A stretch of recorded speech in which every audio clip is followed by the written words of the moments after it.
सबा बाखैर। अल-सऊदी Urdu service की जानिब से इशरत फातिमा आपकी खिदमत में हाजिर है।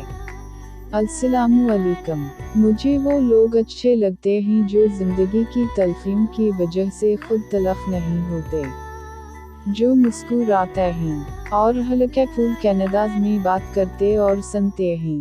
यकीन जानिए ज़िंदगी इन्हीं लोगों की वजह से खूबसूरत और जीने के काबिल है।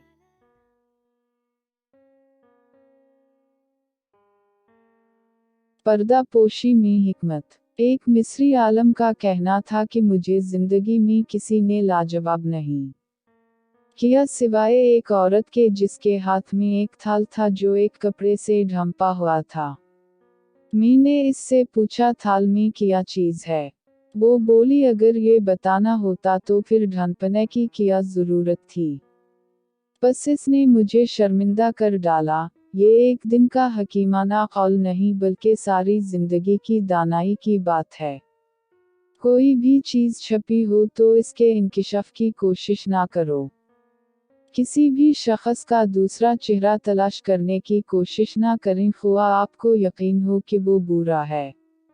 यही काफी है कि इसने तुम्हारा एहतराम किया और अपना बेहतर चेहरा तुम्हारे सामने पेश किया। बस उसी पर इक्तिफा करो। हम में से हर किसी का एक बुरा रुख होता है जिसको हम खुद अपने आप से भी छुपाते हैं।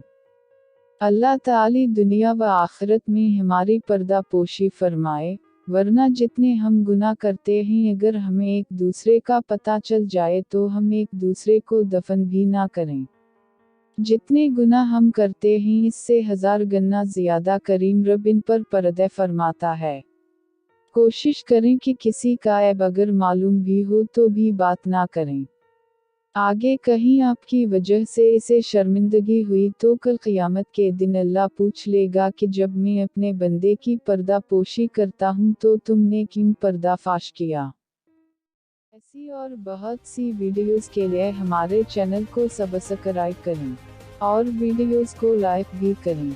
शुक्रिया। अब आपसे आपकी अपनी इशरत फातिमा इजाज़त चाहती है। अल्लाह ताला आप सबका हामी व नासिर हो। आमीन। अल्लाह